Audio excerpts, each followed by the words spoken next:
रुक करते अगली खबर की ओर। हाथरस में सत्संग के दौरान हुई भगदड़ में मृतकों की संख्या 123 हो गई है। संभल की 2 और महिलाओं की मौत हो गई है। वहीं पुलिस ने इस मामले में नारायण सरकार उर्फ सूरजपाल पर कोई एफआईआर दर्ज नहीं की है। पुलिस ने सिर्फ सेवादारों और आयोजकों पर ही केस दर्ज किया है। अब ऐसे में सवाल खड़ा होता है कि आखिर बाबा को कौन बचा रहा है? 123 मौतों के जिम्मेदार पर कार्रवाई क्यों नहीं की जा रही है?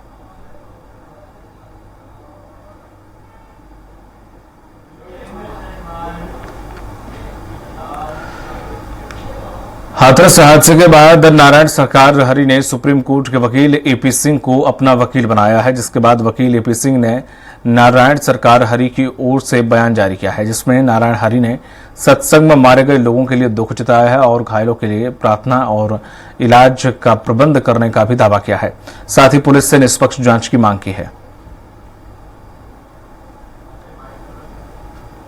नारायण सरकार हरि ने जो घटना कल घटी दुखद थी। जिस तरह से कुछ एंटी सोशल एलिमेंट्स ने सोची समझी साजिश और षड्यंत्र के तहत जब नारायण सरकार हरि मंच से प्रवचन के बाद चले गए, उसके बाद एक साजिश के तहत षड्यंत्र जो भगदड़ मचाई गई है उसकी जांच हो रही है। अच्छी तरह जांच हो। हम उत्तर प्रदेश पुलिस की जांच, एसआईटी जांच, सरकार पर पूरा तरह से धन्यवाद करते हैं कि वो अच्छी तरह से जांच कर रहे हैं। ऑनरेबल हाई कोर्ट की निगरानी में, ऑनरेबल हाई कोर्ट के रिटायर्ड जस्टिस की निगरानी में जो जांच हो उसमें भी हमें बहुत भरोसा है। हाथरस में हुए हादसे की न्यायिक जांच के लिए राज्य सरकार ने 3 सदस्यीय न्यायिक जांच आयोग का गठन कर दिया है, जिसकी अध्यक्षता इलाहाबाद हाईकोर्ट के सेवानिवृत्त न्यायाधीश न्यायमूर्ति ब्रजेश कुमार श्रीवास्तव करेंगे। वहीं इस न्यायिक जांच आयोग में अपर मुख्य सचिव रहे सेवानिवृत्त आईएएस हेमंत राव और डीजी इंटेलिजेंस और प्रदेश के मुख्य सूचना आयुक्त रहे सेवानिवृत्त आईपीएस भावेश कुमार सिंह को सदस्य बनाया गया है।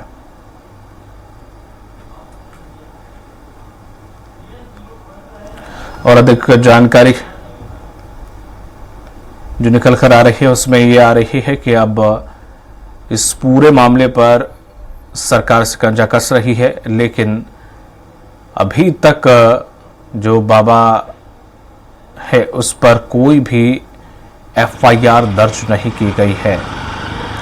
आपको बता दें कि यहां पर जांच के लिए, न्यायिक जांच के लिए राज्य सरकार ने 3 सदस्यीय न्यायिक जांच आयोग का गठन कर दिया है। अधिक जानकारी से जुड़ गए हैं घनश्याम निशान चौरसी हमारे साथ। घनश्याम, जिस तरह से लगातार खबरें निकल कर आ रही हैं कि जो वो बाबा है वो पहले पुलिस में था, फिर किसी छेड़छाड़ के मामले में जेल में गया, उसके बाद ये सत्संग का गोरख धंधा उसको शुरू किया और कई चमत्कार के चक्कर में आगरा में शायद 1-2 बार जेल भी जा चुका है। ये झूठे मूठे कुछ चमत्कार के चक्कर में इतनी मेहरबान सरकार आखिर क्यों हो रही है? बड़ी एफआईआर, बड़ा फूक फूक के कदम रख रही है। बाकी आयोजकों पर एफआईआर दर्ज हो गई है, जो मेन व्यक्ति था उस पर दर्ज नहीं की गई है। आखिर क्या वजह है? क्यों उसे बचाया जा रहा? कौन उसके पीछे है? हालांकि वो गायब है, उसके वकील स्टेटमेंट दे रहे हैं। सरकार, पहली बार उत्तर प्रदेश सरकार का ये नजारा देखने को मिल रहा है, क्योंकि जब भी कभी ऐसी घटना घटी है शायद 8 घंटे के अंदर सभी जेल में होते हैं या सब पे एफआईआर हो चुकी होती है, शिकंजा कस चुका होता है। बिल्कुल दीपक, और सबसे बड़ी बात है कि ये सरकार ही इसी एजेंडे पे बनी थी, कानून व्यवस्था के नाम पे, कि विपक्ष जो है, जो अभी मौजूदा दौर में विपक्ष है, कभी ये सत्ताधारी दल हुआ करता था समाजवादी पार्टी, उसके खिलाफ खूब ज्यादा नारेबाजी, खूब ज्यादा प्रदर्शन, धरना प्रदर्शन, यहाँ पे विधानसभा पे प्रदर्शन, सदन से लेकर सड़क तक लड़ाई सिर्फ कानून व्यवस्था को लेकर के हुआ और सरकार भी बनी और बुलडोजर बाबा के नाम से जाने लगे योगी आदित्यनाथ, और यही कारण रहा कि दूसरी बार सरकार बनी। लेकिन एक ऐसा बाबा जिसके खिलाफ आधा दर्जन से ज्यादा मुकदमे दर्ज हो, कई बार जेल गया हो, चमत्कार के नाम पे कैंसर से मृत लड़की को जिंदा करने के नाम पे चमत्कार करता हो और उस नाम पे मुकदमा भी दर्ज हो और वो जेल भी गया हो और चार्जशीट भी की गई हो और उसके बाद उत्तर प्रदेश पुलिस उस मामले में एफआईआर भी दर्ज करा दी हो। मतलब आप सोच सकते हैं कि इस बाबा का वर्चस्व आज से नहीं, साल 2000 से रहा है। साल 2000 में आगरा में, जिसका जिक्र अभी आपने किया, कि एक लगभग 18-19 साल की बच्ची होती है, वो कैंसर से मर जाती है, उसकी मृत कैंसर के चलते हो जाता है। उसके जो परिजन है, उसके परिजन इसके पास जाते हैं, ये खुद बच्ची के पास जाता है और तंत्र मंत्र करना शुरू करता है। इसका दावा होता है कि अभी तंत्र मंत्र से इस कैंसर पीड़ित मृतका को हम जिंदा कर देंगे। उसके बाद वहां पे काफी ज्यादा भीड़ लग जाती है, वक्त बीतता जाता है। सन 2000 का मामला है, मैं फिर बता दूं आपको कि वक्त बीतता जाता है, पुलिस को लोग सूचना देते हैं, पुलिस वहां पहुंचती है, इसके जो अनुयायी हैं, इसके जो भक्त हैं, इसके जो लोग हैं, उन पे पत्थरबाजी कर देते हैं। हालांकि जिंदा तो कर नहीं पाया, लेकिन मुकदमा जरूर दर्ज हो गया। मुकदमा दर्ज होने के बाद इसके खिलाफ चार्जशीट की गई और सबसे बड़ी हास्यास्पद बात है कि उसके बाद वही आगरा पुलिस, वही की पुलिस ने इसको चार्जशीट के इतर जो है इसको क्लीन चिट दे देती है, एफआईआर लगा देती है। फाइनल रिपोर्ट में इसको छोड़ दिया जाता है।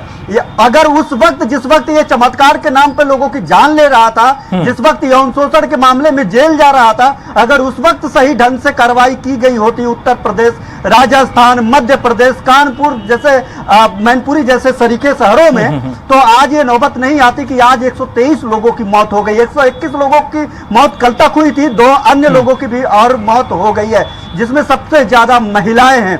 ये काफी दुर्दशा हुआ, लाशों का दुर्दशा हुआ, वहां की परिदृश्य की दुर्दशा हुआ, लोगों की। सबसे बड़ी बात है, मैं आपको बता दूं कि अब वो लगभग 30 घंटे बीत जाने के बाद कल देर शाम को उसने एक पत्र जारी किया। उस पत्र में उसने कहा कि जो लोग घायल हैं उनको जल्द स्वस्थ होने की कामना करते हैं। इसमें कुछ अराजक तत्वों ने बाद में हमारे जाने के बाद उन्होंने वहां पे अफरा तफरी का माहौल क्रिएट किया। मैं खुद कानूनी कार्रवाई, खुद दाव पेच में फंसा हुआ व्यक्ति, कानूनी दाव पेच में फंसा हुआ व्यक्ति, वो खुद कानूनी कार्रवाई कराने की बात कर रहा है, जिसको पूरा देश, पूरी दुनिया भर के लोग मुख्य अभियुक्त के तौर पे समझ रहे हैं, मान रहे हैं। लेकिन उसके इतर उस पे हाथ जो है सरकारी महकमा नहीं डाल पा रही है। और सबसे बड़ी बात है, एक और किसी ने सच ही कहा है कि सबसे पहले मैं आपको बता दूं कि एक कल जो है उप जिलाधिकारी ने एक पत्र या एक जांच पत्र उन्होंने जारी किया, उसमें उसको क्लीन चिट देते हुए दिखाई दिए। उसमें साफ तौर पे अगर मैं कहूं तो किसी ने सच ही कहा है, दीपक, कातिल की यह दलील मुंसिफ ने मान ली, मकतूल खुद गिरा था खंजर की नोक पर। तो जाहिर बात है कि जिस तरीके से उस एसआईटी जिलाधिकारी ने इस मामले में जो जांच पत्र शासन को सौंपा है, उस मामले में तो सभी लोग निर्दोष हैं, सिवाय जो मरने वाले हैं उन लोगों के। जो मर गए वही अपराधी हैं, वही गलत हैं, और वो खुद से मरे हैं और खुद अफरा तफरी में मरे हैं। हालांकि उन्होंने फिर बाद में कुछ सेवादारों का जिक्र कर दिया ताकि एकदम से ऐसा ना लगे कि सरकार एक तरफा कार्रवाई कर रही है, सरकार इस पे कोई लूप होल डाल रही है। खुद मुख्यमंत्री योगी आदित्यनाथ कल गए थे हाथरस में जाने के बाद उन्होंने दावा किया था कि इस मामले में लापरवाहियां की गई, लोग मरते गए, सेवादार भाग खड़ा हुआ। आखिरकार मैं सबसे बड़ा सवाल यह है दीपक, सेवादार भाग गए तो वो बाबा क्यों भाग गया?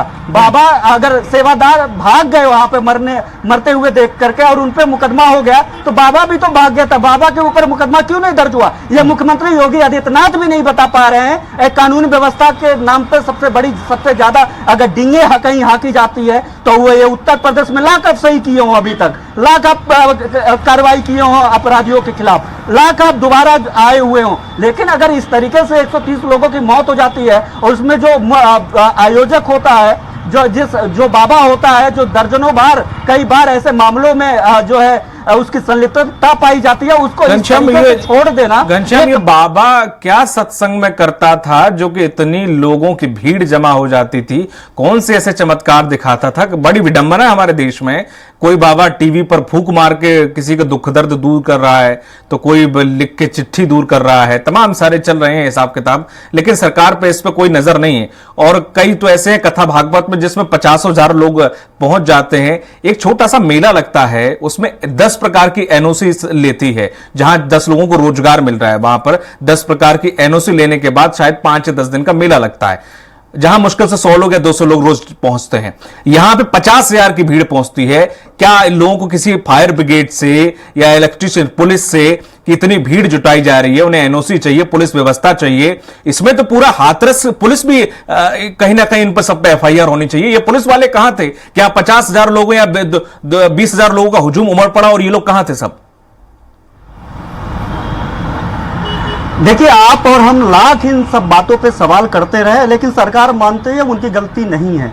अगर सरकार ने मान लिया कि उनकी गलती नहीं है, तो हम और आप इतनी जो है सामर्थ्य नहीं रखते हैं कि इनके खिलाफ सवाल उठाने के अलावा कुछ कर सके। सवाल, ये तमाम सवाल, दर्जनों सवाल है जो कौन रही है कि 80,000 की अनुमति लेने के बाद अगर वहां पे भीड़ बढ़ रही थी तो वहां पे जो पुलिसकर्मी जिन लोगों की तैनाती की गई थी, दीपक आसान भाषा में हम आपको समझाएं, 80,000 की अगर अनुमति ली थी तो वहां पे एक मजिस्ट्रेटियल जो है मजिस्ट्रेटियल लेवल की वहां पे तैनाती की जाती है ड्यूटी पे, यानी वहां पे सरकार शासन के लोग होते हैं, जिला कार्यालय के लोग होते हैं। जब वो 80,000 से ज्यादा, मान लीजिए 1 लाख हो गया, 1.5 लाख हो गया, अगर वहां पे ज्यादा भीड़ देख रहे थे कि वहां पे भीड़ बढ़ रही है, फिर उन्होंने कार्रवाइयां क्यों नहीं की?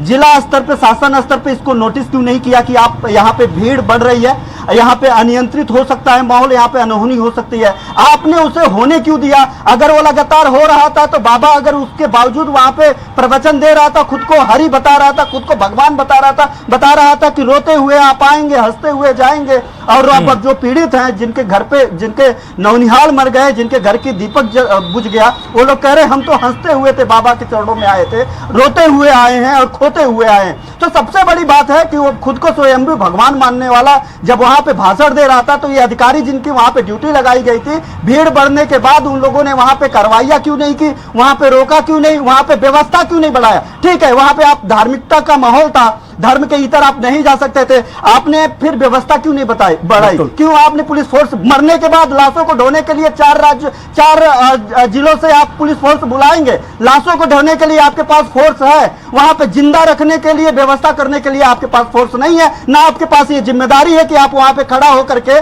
जो है वहां पे सुरक्षा व्यवस्था बढ़ा दे, वहां पे जो उमस भरी गर्मी थी वहां पे थोड़ा सा अन्य व्यवस्था बढ़ा दे। बस आप लिपापोती करने में जुटे हुए हैं। और सबसे बड़ी बात है, मुख्यमंत्री वहां पे बैठे हुए थे, कल वहां पे बैठे हुए थे, अस्पताल से लेकर के घटना स्थल तक, वहां पे वहां के पुलिस कर्मियों से लेकर के वहां पे शासन प्रशासन के सभी लोगों के साथ वो बैठक करके वो बार बार उंगली दिखा रहे हैं कि हम कार्रवाई करेंगे, लेकिन कार्रवाई कब करेंगे? हालांकि इसी के बीच एक खबर और आ रही है, 20 लोगों को हिरासत में लेने की खबर आ रही है, और बाबा के 8 जगहों पे जो है छापेमारी की भी खबर आ रही है, जिसमें से अगर हम बात करें